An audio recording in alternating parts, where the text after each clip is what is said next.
ఓం మహాగణాధిపతయే నమః. ఓం గురుభ్యో నమః. ఓం శ్రీమాత్రే నమః. మనం ఈరోజు గురువు శని డబుల్ ట్రాన్సిట్ అంటారు. అంటే రెండు గ్రహాలు ఒకే భావం మీద గనక దృష్టి సాధించినప్పుడు ఆ యొక్క భావం ఫలకృతం అవుతుంది. మనం చూడండి, చాలా అంశాలు, గృహం కట్టుకోవాలనుకుంటాం, విద్య పూర్తి చేసుకోవాలనుకుంటాం, కొన్ని బ్యాక్లాగ్స్ మిగిలిపోతుంటాయి. వివాహం కానివ్వండి, ఉద్యోగం కానివ్వండి, వ్యాపారం కానివ్వండి, ఒక స్థలం కొనుక్కోవడం కానివ్వండి, ఇలాగ అనేకమైనటువంటి అంశాలు. లేదా ఒక అగ్రిమెంట్ చేసుకుంటున్నాం, అగ్రిమెంట్ కంప్లీట్ అవ్వట్లేదు, లేకపోతే ఇలా అనేకమైనటువంటి అంశాలు ఏవైతే ఉంటాయో, ఒక్కొక్క లగ్నం నుంచి చంద్రుడు రాశి కంటే లగ్నం చాలా బలమైనటువంటిది గుర్తుపెట్టుకొని, చంద్రరాశి బలమైనది కాదని కాదు, లగ్నం ప్రధానంగా తీసుకోవాలి. మనకి జన్మజాతకాన్ని రీడ్ చేసేటప్పుడు కూడా లగ్నం నుంచే చూసుకుంటాం. కావున లగ్నం నుంచి ఈ డబుల్ ట్రాన్సిట్ అనేటువంటిది ఏ భావం మీద పడుతుంది, అలా ఆ భావం పడ్డప్పుడు మరి అది ఎంత ఫలకృతం అవుతుంది. దాంతోపాటు కుజకేతువులు కూడా కలిసి ఉన్నారు ఇప్పుడు మనకి. దాని ద్వారా ఎటువంటి జాగ్రత్తలు తీసుకోవాలి, ఈ డబుల్ ట్రాన్సిట్ మరియు కుజకేతువుల యొక్క ప్రభావం ఎంతకాలం ఉంటుంది. ఇది డబుల్ ట్రాన్సిట్ దాదాపుగా 1 year ఉంటుంది. కాబట్టి ఈ సంవత్సరం పాటు ఏ లగ్నాల వారికి ఎటువంటి ఫలితాలు వస్తాయి, ఏ విషయాల పట్ల కుజకేతువుల వల్ల జాగ్రత్తగా ఉండాలి అనేటువంటి అంశాలు చెప్తుంది నేనైనప్పటికీ కూడా చెప్పిస్తున్న సాక్షాత్ లలిత అమ్మవారికి భావిస్తూ ఒక్కొక్క లగ్నం గురించి మనం తెలుసుకుందాం. తులాలగ్నము, తులారాశి. తులవారికి కనుక చూసుకున్నట్లయితే 3వ స్థానంలో ప్రయత్న స్థానము, పరాక్రమ స్థానము, అన్నదమ్ముల్ని సూచించేటువంటి స్థానం 3వ స్థానం. అది ఇంటర్వ్యూ స్థానంగా కూడా చెప్తూ ఉంటాం. ఈ 3వ స్థానంలోనేమో మనకి కుజుడు శని గురువుల యొక్క డబుల్ ట్రాన్సిట్ ఉంది. కుజుడు కేతు అయినటువంటి పిశాచయోగం అనేటువంటిది లాభస్థానంలో కలుగుతుంది. దీనివల్ల కలిగే ఫలితాలు ఏమిటి? ముఖ్యంగా గురుశనులు 3వ స్థానం మీద డబుల్ ట్రాన్సిట్ జరుగుతున్నందుకు ఇక్కడ కలిగే ఫలితాల్లో మీరు ఏదైతే ప్రయత్నం చేస్తుంటారో, మనం చాలామంది అనుకుంటుంటాం, ఏమంటే ఈ ప్రయత్నం చేసిన నాకు అవ్వలేదు, కానీ ఎందుకో ఒకరోజు సడన్గా ట్రై చేసిన అయిపోయింది అంటూ ఉంటారు. అది ఒక ఉద్యోగం కానివ్వండి, ఒక మ్యాథమెటిక్స్లో ఒక విషయాన్ని ట్రాక్ చేయడం, అంటే ఒక ఫార్ములాని ట్రాక్ చేయడం కానివ్వండి, లేనట్లయితే ఎనీథింగ్, ఒక పరిచయం కానివ్వండి, ఒక కాంట్రాక్ట్ కానివ్వండి, అంటే మీరు చేసే ఎనీ ప్రయత్నం, ఏ ప్రయత్నమైనా కానీ సక్సెస్ అవ్వడానికి ఈ యొక్క గురుశనుల యొక్క డబుల్ ట్రాన్సిట్ ఖచ్చితంగా మీకు పనిచేస్తుంది. అందులో ఎటువంటి సందేహం లేదు, గుర్తుపెట్టుకోండి. ఈ శని గురువులు 3వ స్థానంలో ఉన్నది. అదేవిధంగా అన్నదమ్ములతో సహాయ సహకారాలు, అదేవిధంగా కొంతమందికి చూడండి, పని వాళ్ళు దొరకట్లేదని బాధపడుతూ ఉంటారు. అటువంటి వారికి సహకరించే వాళ్ళు, కిందన పనిచేసేవాళ్ళు, అసిస్టెంట్స్ దొరకడానికి కూడా ఈ తులాలగ్నం వారికి ఈ కాంబినేషన్ ఏర్పడుతుంది. ఈ కాంబినేషన్ చక్కటి ఫలితాలు ఇస్తుంది. అదేవిధంగా కొంతమంది అంటుంటారు, ఏమంటే ఇప్పుడు అగ్రిమెంట్ చేయొచ్చో చేయకూడదు, నేను ఈ స్టెప్ తీసుకోవచ్చో తీసుకోకూడదు, ఈ డేరింగ్ స్టెప్ తీసుకోవాలా వద్దు, అసలు ఇంటర్వ్యూకి వెళ్తే నాకు సక్సెస్ వస్తుందో లేదో, చాలా ఇంటర్వ్యూలు చేసేవాళ్ళని అయిపోతూ ఉంటారు. కానీ ఈ కాంబినేషన్ ఎప్పుడైతే ఉందో ఖచ్చితంగా 100% మీరు చేసే డేరింగ్ స్టెప్ ఫలితం ఇస్తుంది. ఇక ఏకాదశ స్థానంలో ఎప్పుడైతే మీకు కుజుడు కేతువు ఉన్నారో ఈ కాంబినేషన్ లాభాన్ని ఇస్తాయి. 2 పాపగ్రహాలు ఉన్నప్పుడు అందులో ఎటువంటి సందేహం లేదు. అందులో వ్యాపార లాభాలు రకరకాలు ఇస్తుంది. కానీ ఇది సింహరాశిలో ఉన్నందుకు కొంచెం తండ్రి గారి ఆరోగ్య విషయంలో సర్వసాధారణంగా తులాలగ్నం వారికి లాభస్థానం అనేది బాధక స్థానం అవుతుంది. అది కూడా రవి యొక్క సైన్ అయినందుకు తండ్రి గారి ఆరోగ్య విషయంలోని, హయ్యర్ ఎడ్యుకేషన్ రిలేటెడ్ సంబంధించిన విషయంలో తొందరపాటు నిర్ణయాలు తీసుకోవడము, ఒక్కోసారి బ్యాంక్స్ నుంచి ఏదో మనం లాభం పొందుతాంలే అనేటువంటి దాంట్లో కొన్ని రాంగ్ డెసిషన్స్ తీసుకుంటాం. దీంతోపాటు తండ్రి గారి ఆస్తికి సంబంధించిన విషయం, ఎందుకంటే తండ్రి గారి ఆస్తికి వ్యయస్థానంలో ఉన్నాయి గ్రహాలు. కాబట్టి ఈ గ్రహాలు తండ్రి ఆస్తికి వ్యయస్థానంలో ఉన్నందుకు తండ్రి ఆస్తి విషయంలో ఏమైనా తొందరపాటు నిర్ణయాలు తీసుకుంటున్నామా? బట్ ఓవరాల్గా 2 పాపగ్రహాలు లాభస్థానంలో ఉండడం లాభాలు ఇస్తుంది, ఇవ్వదని కాదు.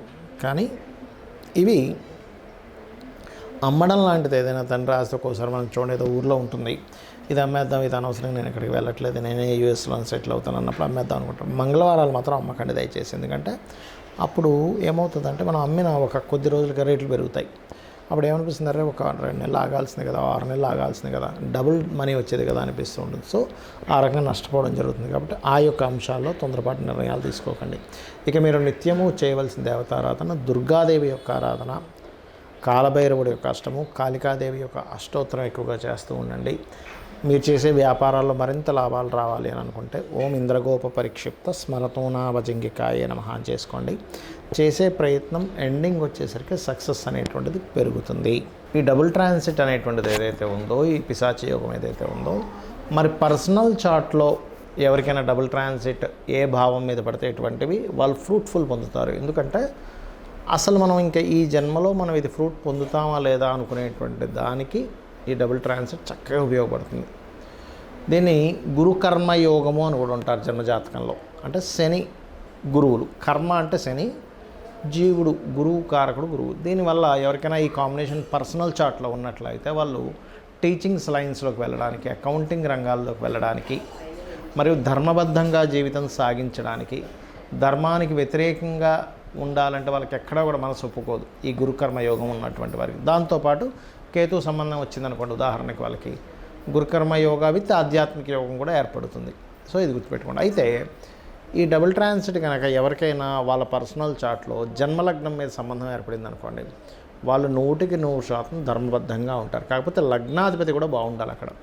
అలా కాదండి మాకు సెకండ్ హౌస్ కనెక్టివిటీ వచ్చింది ఈ గురుకర్మ యోగం, అలాంటి వాళ్ళు వీళ్ళు ఏంటంటే స్కూల్స్, కాలేజెస్, ముఖ్యంగా 9th హౌస్ బాగుందండి, 4th హౌస్ బాగుంది, ధనయోగం బాగుంది, ఒక మంచి నేను పెద్ద పెద్ద స్కూల్స్, కాలేజ్ పెట్టిన వాళ్ళ జాతకాలు కనుక చూసినట్లయితే వాళ్ళకి గురుకర్మ యోగంతో పాటు మంచి ధనయోగం ఉన్నప్పుడు కొన్ని 100 సెంటర్స్ ఓపెన్ చేయడము, కొన్ని అంటే అసలు ఎవరు ఊహించనంత దీంట్లో ఎడ్యుకేషన్ లైన్లోకి వెళ్ళిపోతారు వాళ్ళు.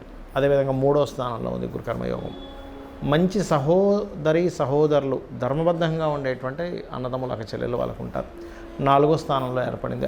దాంతోపాటు కుజుడు కూడా బాగున్నాడు అనుకోండి, అప్పుడు వాళ్ళకి ఏంటంటే చక్కగా వీళ్ళు సంస్థలు ఏర్పాటు చేయడానికి మరియు భూమి మూలంగా ధనం సంపాదించడానికి యోగిస్తుంది. 5వ స్థానంలో కనుక ఈ గురుకర్మ యోగం ఏర్పడిందండి, అదేవిధంగా పంచమాధిపతి కూడా బాగున్నాడు అన్నప్పుడు చక్కటి సంతానం సరైన సమయంలో ఏర్పడుతూ ఉంటుంది. 6వ స్థానంలో కనుక ఉన్నట్లయితే వీళ్ళు తీసుకున్న అప్పును ధర్మబద్ధంగా తీర్చగలుగుతారు. 7వ స్థానంలో ఉన్నప్పుడు జీవిత భాగస్వామి ధర్మబద్ధంగా ఉండడం. 8వ స్థానంలో ఉన్నప్పుడు వీళ్ళకి ఏమవుతుందంటే పూర్వీకుల ఆస్తులు రావడం. 9వ స్థానంలో ఉన్నప్పుడు మంచి గురువులు వీళ్ళకి లభించడం, మీరు మంచి గురువుగా పేరు ప్రఖ్యాతలు పొందడం. 10వ స్థానంలో ఏర్పడినప్పుడు మంచి అంటే ఇక్కడ చూడండి మనకు ఒక్కోసారి సరైన సమయంలో సరైనటువంటి కంపెనీలో వీళ్ళకి జాబ్స్ రావడం అనేటువంటి జరుగుతుంది. అయితే ఇక్కడ ఏంటంటే దశమాధిపతి కూడా బాగుండాలి.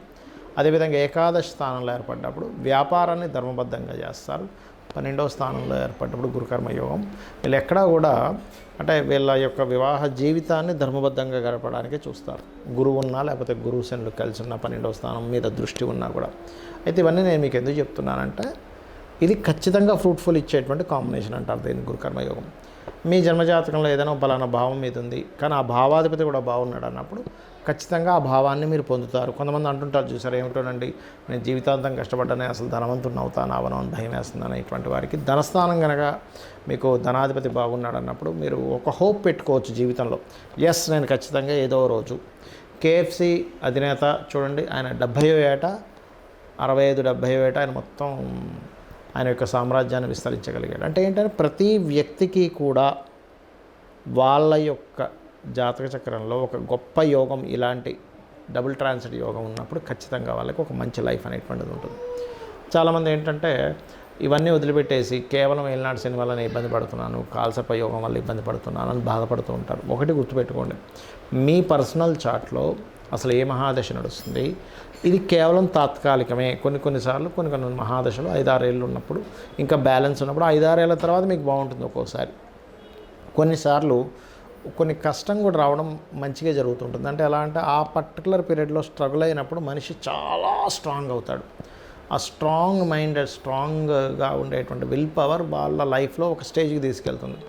అంటే మీరు ఒక స్టేజ్కి వెళ్ళాలని యోగం ఉన్నప్పుడు చాలామంది ఏమంటుంటారంటే, ఏమండి ఎవరు చూసినా నా జన్మజాతకంలో అద్భుతమైన యోగం ఉంది, చాలా పెద్ద కోటీశ్వరులు అవుతావు అంటున్నారు, కానీ నేను చూస్తే ఇన్ని కష్టాలు పడుతున్నాను ఏమిటిది అంటూ ఉంటారు. నేను ఒకటే చెప్తాను, ఏ కోటీశ్వరుడైనా ఎంత పెద్ద బిజినెస్ మ్యాన్ అయినా ఒకప్పుడు కష్టపడ్డ వ్యక్తే.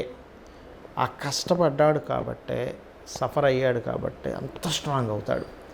మిమ్మల్ని స్ట్రాంగ్ చేయాలంటే ఫస్ట్ గ్రహం ఒక కష్టాన్ని ఇస్తుంది, గుర్తుపెట్టుకోండి. కష్టం ఇవ్వకుండా స్ట్రాంగ్ అవ్వలేరు ఎవరు.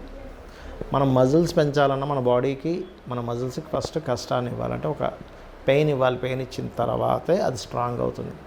సో మీ అందరికీ కూడా చెప్పేది ఒకటే, మీరు ఎటువంటి కష్టాల్లో ఎటువంటి ఇబ్బందుల్లో ఉన్నా, మెయిన్గా ఇవాళ రేపు అప్పులు ఎక్కువగా ఇబ్బంది పడుతున్నారు అప్పుల బాధలతో, కాబట్టి ఓం అపర్ణాయే నమః. ఫైనాన్షియల్ గ్రోత్కి ఓం సంపత్కరీ సమారూఢ సింధుర వ్రజ సేవితాయే నమః అనే మంత్రం. లేదండి నాకు హ్యాపీనెస్ లేదు, బిజినెస్లో ఇంప్రూవ్మెంట్స్ లేవనుకునేటువంటి వారు ఓం ఇంద్రగోప పరిక్షిప్త స్మరతోనాభజంగికాయే నమః. అలా కాదు నాకు మంచి జాబ్ రావట్లేదు అనుకునేటువంటి వారు ఓం మాణిక్య మకుటాకార జానుద్వయ విరాజితాయే నమః అని చేసుకోండి. అన్ని విధాలు మీకు బాగుంటుంది. శ్రీమాత్రే నమః.